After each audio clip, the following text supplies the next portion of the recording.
Yo, and welcome back to the Pocket Summer Podcast. My name is Storm. Today we're going to be doing something a little bit different. I've been getting some feedback that we should probably be doing some video kind of help to go along with this. So I dug up all the assets I could find for old screenshots I had and kind of got me nostalgic. So I just kind of want to go into it and start talking about Pocket Summoner's design.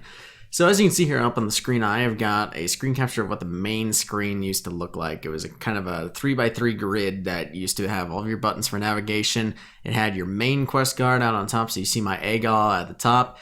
You could see its stats to a certain extent, its rank, how many coins you had for the day, what your level was, your name, the money you had for in-game, and the experience bar. As you can see, I was maxed out at level 80. Well, I can't even really say maxed out. It wasn't maxed, but it was kind of quote unquote maxed, just with the way that experience ranking went, which you can check out some of my other podcasts that we did previously for this to talk about the leveling. But today we're going to focus really hard in on this design. So as you can see, the game itself shut down back in 2015, if I'm remembering correctly. So this would have been what the game looked like at that time, and it was already outdated for that time. Looking at it, it's kind of that greenish background. They used some orangish hues. I mean, it kind of made sense for how the game felt, but it didn't really make sense in terms of navigation or what you wanted to do here. So you can kind of see all the buttons you needed to hit. It kind of gave you an overview of what was going on, but it didn't tell you what was going on for the day. It didn't tell you your notifications. There was no such thing as daily quests, weekly quests, any of that. It didn't tell you where you were in the story. It just kind of told you what you already knew. You knew what your quest card was. You knew what your rank was. It was the only place you could really find your experience and really kind of sit down and look at it. I mean, you could check it on other screens, but this was your primary place. This was your hub. And it was kind of sad to see that this was your hub. I mean, it just didn't give you all the information you absolutely needed at a moment's notice, but it was functional enough at the time. But even at 2015, this was outdated. I mean, people had started moving to a complete bottom bars navigation style. So where this green space is in the bottom under profile, help, and settings, that would have been a bar that would have had buttons in it that would have remained constant throughout the entire game. So if you wanted to navigate somewhere, you could. And that's something that we were trying to face when we were moving into our kind of design and the mock-up phases of what we wanted to see for a game that we're creating. But we're going to move on to the next screen here. So looking here, this is what you would see if you clicked on Quest. It would take you to an area selection page. So this was just a scrollable menu. As you can see, they had tested the waters with having this navigation bar at the bottom. You can see that they have a blank one that was used for messages when you got notifications. You have the quest number there. So I maxed out at 49 out of 49 for quest. It was energy at the time. And then 20 into 20 for spirit points, which was basically your ability to battle. As you can see, they had exclamation points on the left side if you had quests that hadn't been completed or tasks that needed to be done. These basically would refresh every time that you did a certain quest line. That would pop up and it would become orange again and be like, you needed to complete this. And I mean, Beast Plane by the end was one that needed to consistently be done because it never ended, which we talked about in a different podcast. But we'll continue on to the next screen here. This was what happened if you clicked onto the fight screen. It gave you the tournament option. That wasn't implemented until further into the game. I think that was in the third or fourth year of the game's existence that they decided to put this in.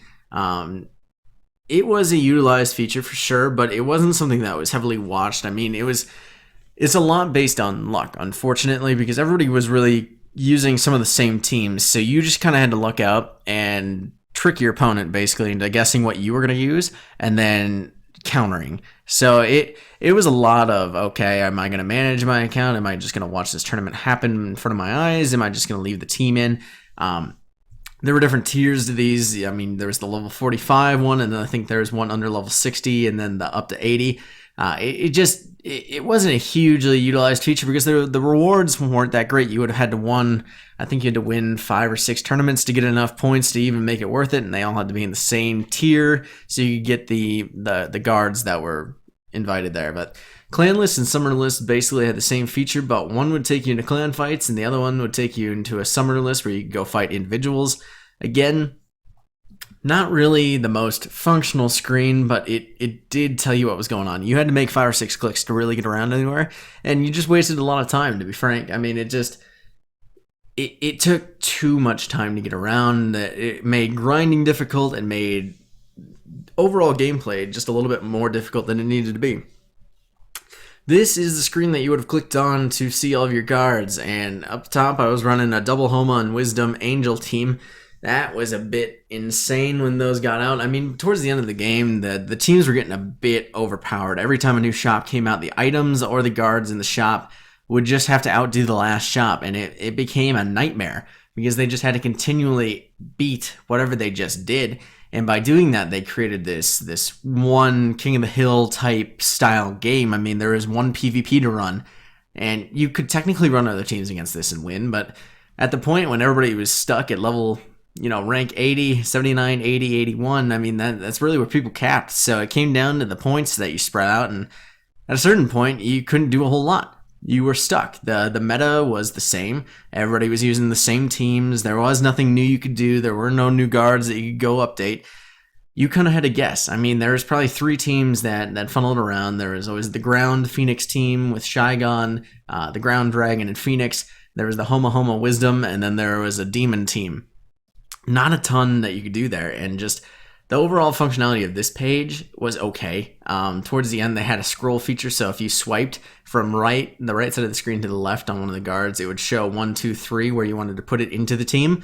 But with the introduction of unique guards, it made it a little bit more difficult because you had to make sure that you only had one unique going into the team, otherwise it would force it off. So switching teams is okay. And then something that I had stumbled across because they'd never pointed it out is there's a tiny triangle to the right of PvP guards. If you were to click on that, it would show you the history of all the teams that you had created, so you could just go through and set from there. But they never really introduced that. That was something I had accidentally stumbled across, and I'm sure a lot of other people did too. But it just wasn't a functional page. I mean, you clicked in, you'd see your guard and all the stats and the moves, and you could edit it, change the name, stuff like that. It wasn't cohesive from this screen. This took you into the shop page. So shop, kind of bare bones. It's kind of boring. I'm not going to lie. It's just a white screen, a couple buttons, couple texts. It just nothing that was insane. You saw the guards that you could go purchase once you picked up a spirit, and then you could pay for it with the in-game money. Items, same thing. Go in there. You could pick up whatever you needed to unlock moves or evolution items. And then specials was basically anything they had going on for the holidays. And I think gold coins were in there as well. Here's your friend code. As you can see, I had 2 friends here. It was only because I was using a secondary account at this point. Coma and Death Mercenary, which was another alt of mine. The friend code system here was it was a pain. Really, it was an absolute pain. You had to type out this 4, 5, 6, 7, 8, 9, 10 or 11 digit code. You couldn't copy it. You couldn't just add somebody as a friend. You had to send the code, and then it had to be accepted. Absolute nightmare to deal with. Like, it just wasn't cohesive. Maybe at the time it worked, but I knew other games at the time that were already doing a just click button add friend feature. It would send the invite, you'd say yes. I mean, they already had that for the clan feature for accepting people into the clan, so I don't know why they didn't update this to the friends list. I know it was a really underutilized and unimportant part of the game, but it could have been useful. I mean, it just wasn't ever used. Here was your own personal profile page. Again, bare bones, kind of basic. I mean, it did what it needed to. At the end of the game, I was the leader of the clan here. Heretics? I don't even know. I didn't make this clan. I came into it. The leader basically was inactive for 30 days, and I became the leader. So my win-loss ratio was trash on this alt account, mainly because even at the beginning of the game, if you lost, you still got experience points. So I would just go burn all my spirit points and get that experience to level up as fast as possible. As you can see, there was a couple different classes of summoners. There was the High Summon King once you hit 1 million reputation, and then I don't even know, I think it was just Summoner underneath my name, Hero Storm there, but it was nothing crazy. The inventory basically just showed you what items you had. Spirit Knowledge was basically their version of Pokédex that got put in towards the end too, which should have been a feature that came in way sooner than it did. I mean, again, It didn't show you a percentage done until the very, very end when they started making Pocket Summoner Origins, because that was something that determined items and other stuff in that game. Not really sure. And player history basically showed your tournament win history and then any clans that you'd moved around from. And then the set login was also something towards the end. Basically, you would go in, you could put in an email and a password, but it didn't force you to have an actual email. You could have put in any value for username and then any value for password, and it didn't matter. I remember on the very first day that I made my very first account, I lost all of it, so I had to start over again. Mainly because you couldn't recover your password. There was no way to do that, and there's no way to actually physically log out unless you deleted the app, downloaded the app again, and then logged in. So having an alt account is a pain in the ass to do. And I mean, I don't know if that was intentional or not, but it just felt like an intentional flaw. And then settings, I mean, real bare bones here. iOS, typical on-off switches. Not a ton here that would have made me think, hey, this is exactly what a settings page should look like. The faster fight speed should have just been something that was automatically on. I don't even know why they took the time to code different fight speeds. Like, no one wanted to wait around. It was an automatic fight. It wasn't like he was turning off animations or something like that. Sound effects, again, they had like 2 different sound effects, and it was basically for clicking buttons, and then I don't even know what the other one was. I think it was for app startup or something like that. And then clan messages alerts was just to let you know when you had messages. But this was the old Pocket Summoner. This is what they used to be, and it was just kind of a sad, it felt like a very bare bones, very first thing on the App Store kind of game, because it never evolved. It kind of just stood. I mean, they had pushed out major updates. This is what it looked like at the end. The beginning was much, much more bare. I know Shaneth21 has a lot of screenshots for that. You can go look at his videos. I'll link him in the description. But it didn't grow so substantially. It was kind of minor updates. It was just stuff to make it look like, oh, it's got a gradient background now instead of just this plain blue. Now it's green.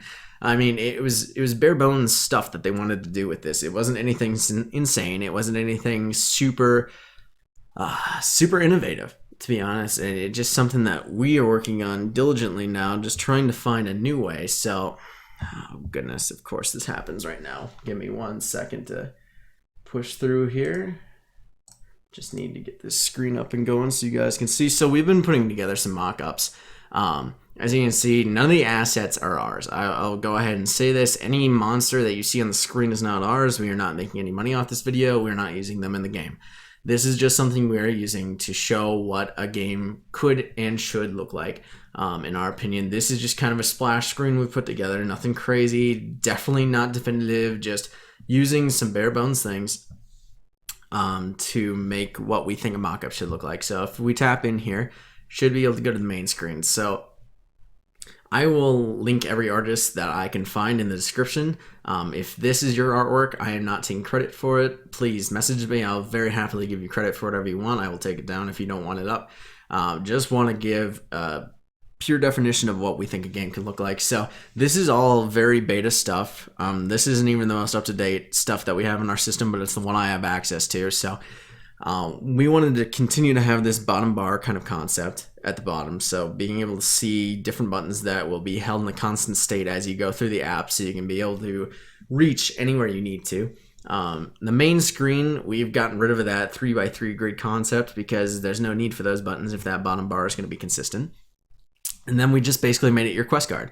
So you can see everything about your quest card. We want to be able for you to change the name up top. That's why it's kind of outlined in that sun swine is outlined in kind of a white translucent background. We want that to be a button, so you can go ahead and edit all of those fields there. So the angel field and the endurance field, like change the item that you have on, change the ability that your monster has. Like, we wanted to make this streamline the process, because if you're questing and you want to switch stuff, you shouldn't have to go and make 8 clicks to change.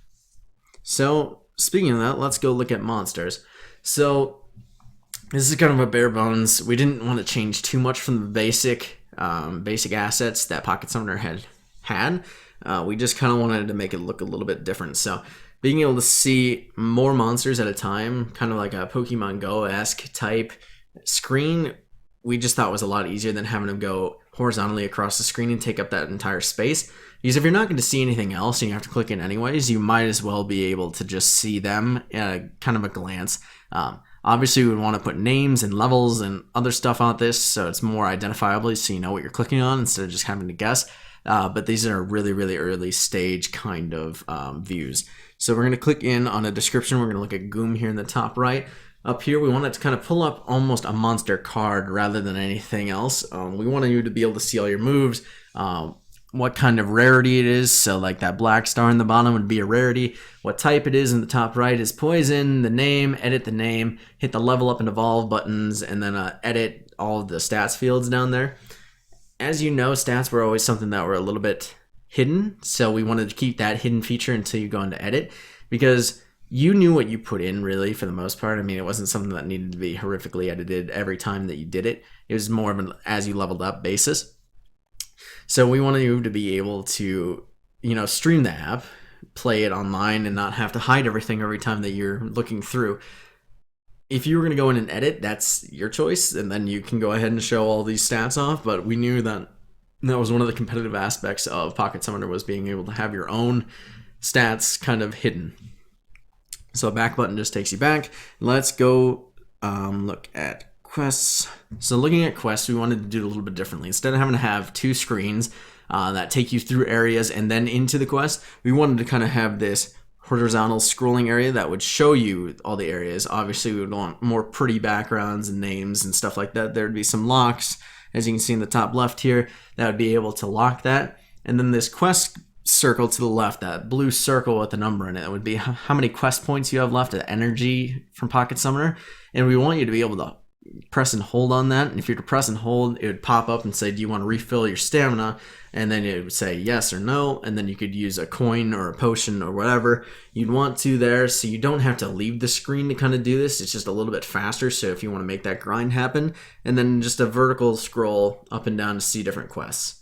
Nothing too different. Also, on the go buttons, if you're to press and hold and you've already completed the quest, or you have enough energy to complete the quest, you should be able to just sweep it instead of having to sit there and press and hold like you did in Pocket Summoner and wait like 10 seconds for it to go.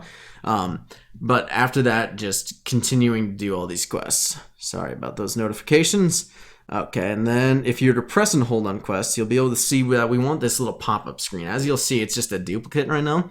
But we want to be, if you press and hold and then kind of drag up to whatever button you want to hit, you can hit all these subfolders within this folder. So say if you wanted to go into quest and then into a certain area, you could do that. If you wanted to go into quest and then find a submenu of something else, we're still playing around with the idea, but it's just something that we wanted to show off.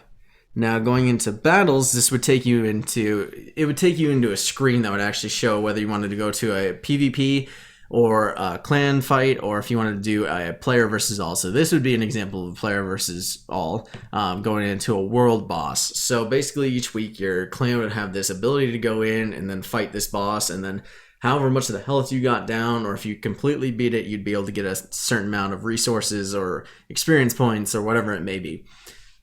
Just wanted to get the clans more involved, these guilds, these clans, all of these people. We want them to get more involved, and instead of just having to fight each other, being able to have a common goal outside of just clan versus clan attacking, because the game became a little bit hate-filled and a little bit too political at the end, and that's something we're trying to avoid. But that's really all we have, and these are all just bare bones mock-ups. We have more. We're playing around with a ton more at this point, but we want to hear your guys' thoughts. That's why we're getting these proto builds out here. We want you guys to come to our Discord, which is also linked below, in our Reddit, and give us your feedback. We know that there's more Pocket Summoner players out there. We're getting 2-3 people joining us a week. We've got 30-40 people in this Discord chat now just talking about games that we're currently playing. The old times, everybody's working on this app, getting us mock-ups. Let us know what you guys are thinking. Give us that feedback. We're looking for people to come in and contribute however they can, whether it's just ideas, or if you can draw, or if you can code, or you can do music, or if you've got business background, any of it. You don't have to have anything. You don't have to be required to come in and say anything. If you want to just come look around, absolutely can. Just pop into that Discord. But for this time, it was Storm. Thank you guys for stopping by. We're going to keep these going. Let us know what you want to see next in the comments. Hit that like button, subscribe, and We'll catch you next time. Peace.